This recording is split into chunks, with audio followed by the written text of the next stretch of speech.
1877, el libro de Darwin, El origen de las especies. Recién con Enrique nos fijábamos que es la traducción al español de la sexta edición inglesa, que es la última edición corregida por Darwin. Y bueno, y acá le escribe, después de cuántos años, escribe Darwin al traductor y le dice: hasta esta mañana no recibí los pliegos de la traducción española de Mi origen de las especies.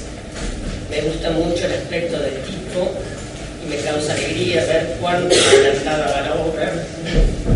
Con respecto a la carta de usted, del 14, es de agradecer, cierto en extremo decir que por mi mala salud y exceso de trabajo no puedo emprender la tarea de leer con detención las cuartillas. Sería un trabajo considerable, pues por falta de práctica he olvidado mucho de lo que antes sabía de vuestra hermosa habla. Las pocas páginas que he leído parecenme clarísimamente expresadas. Con deseos cordiales por el éxito de la obra, quedo, apreciable señor, fielmente vuestro. Bueno, presentamos a Enrique Leza. Bueno, no vamos a decir el currículum, pero es PhD, de posgrado, y el padre Garrett, que bueno, acá es de la casa, todos lo conocen. Enrique también es de la casa, pues el docente nuestro, y estuvo muy vinculado al colegio.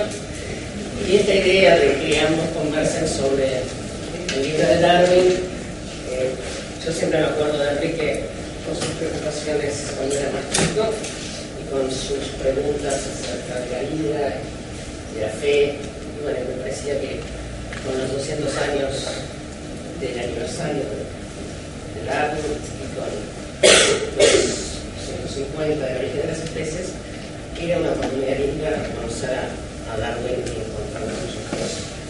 Ahora os dejo con eso. Bueno, gracias a una pequeña introducción. Como hace 200 años que no se da, en el 50 se publicó El origen, su primera edición. Además, hace 200 años que publicó la obra principal de Lamarck, por cierto. He dado charlas hasta cansancio en distintas partes. La charla normal es de 1 hora, pero ya superó la versión de 20 minutos y Nelly me dijo: esta tiene que ser de 10. Así que voy a tratar de hacerlo en 5. Pero es una brevísima introducción. Esta presentación y otras más extensas están en la página web de la facultad, así que son fáciles, incluyendo el audio, no de estas, de los videos. Así que hay material disponible, según mi prior. Una de las preguntas que estaba allí era cuáles fueron las ideas y observaciones que transformaron a Darwin de una persona que había sido formada para clérigo y en un ambiente distinto, digamos hoy, las especies jerárquicas, a una evolución y el viaje fue una importancia fundamental, 5 años alrededor del mundo. Primero, la formación religiosa de Darwin, de hecho, lo puso en contacto con la filosofía natural de la época y en contacto con una versión particular de uno de sus maestros, como Henry, que afirmaba que el diseño de la creación refutaba la posibilidad de que hubiera cambiado, tenía que haber sido fija, pero abordar el problema de manera frontal. De modo que el problema estaba planteado ya en esa misma formación. Y había muchos pensadores anteriores que habían dejado el tema en el tapete. La obra de Lamarck tenía la edad de Darwin y era conocida por Darwin, así que la evolución estaba en el aire, aunque no era ni aceptada ni tampoco demasiado prestigiosa. Las ideas pre-darwinianas eran bastante difusas, o cuando eran concretas no siempre eran muy felices, de modo que incluso el término evolución tiene connotaciones de progreso, de direccionalidad, de una especie de impulso hacia la perfección que le quitaba un poco de fortaleza científica, aunque podía ser más atractiva desde el punto de vista. Y Darwin usó poco la palabra evolución hasta la publicación del origen, porque tenía todas esas connotaciones.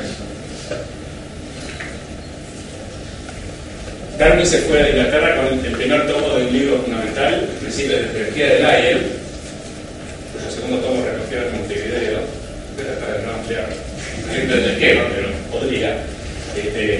Y Darwin fue un geólogo destacado. Su libro, La geología de América del Sur, fue muy importante y fue un ejercicio riguroso de la geología de Lyell. ¿Cómo era la geología de Lyell?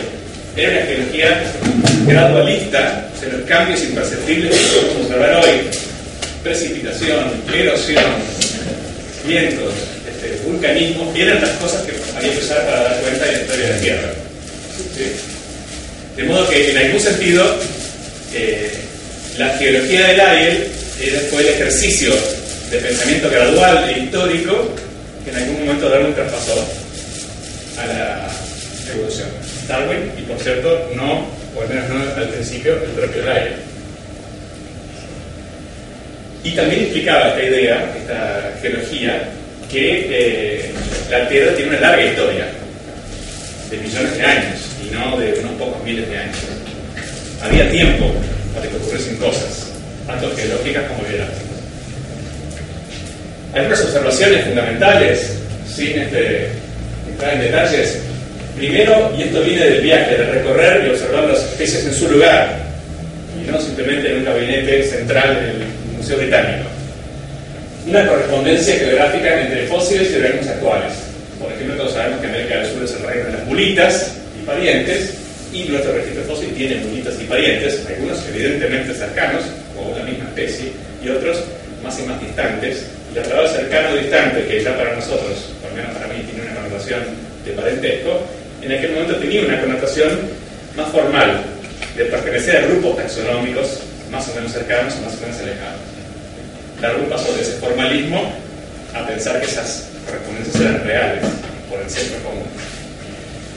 Las especies cercanas hoy también suelen vivir lado a lado. Darwin se enteró de que nuestro ñandú y el hoy llamado choique patagónico eran dos especies y no una sola, pero están claramente vinculadas y cada una tiene su propia variación geográfica. No es obvio decir, bueno, acá termina una, que es una unidad invariable, y luego aparece otra completamente disociada. La variación es común entre las especies. La variación del canto de las Calabrias, y suele también ser geográfica, estar ordenada en el espacio. Y a veces borra los límites, esto es pues, entre comillas, de las especies. A veces hay especies que contienen variación igual o mayor a la que separa especies bien identificadas en otros grupos. Darwin ahora tiene una vida de aventura durante 5 años, pero después se convirtió en un sedentario extremo. Prácticamente después que se casó con una prima, no volvió a salir de su casa, prácticamente. Y no es una exageración demasiado extrema decir eso. Darwin se formó una idea de la evolución muy distinta de la que predominaban entre aquellos que pensaban de esa manera sobre el evolucionismo de la época. Para empezar, en lugar de una cadena lineal que llevaba de seres muy primitivos a seres muy avanzados, y adivinen cuáles son esos seres muy avanzados, la evolución de Darwin era, entre comillas, más desordenada. Había ramas que tomaban distintos caminos, que se volvían a ramificar con mayor o menor éxito. Y también, cada especie no es un punto, es el ramillete de variación. Especie actual o una especie ancestral, esa continuidad entre variación dentro de las especies y variación entre especies o grupos amplísimos es característica innovadora de Darwin. Es como la idea de Darwin de la evolución. Esa mentira, las naciones previas no tenían este elemento tan importante. Le quedó una pregunta. Esto, Darwin volvió prácticamente convencido de la evolución como fenómeno y la evolución en forma de árbol ya del viaje del vídeo. Nos faltaba una pieza fundamental. ¿Cuáles serían esos mecanismos análogos a los de la geología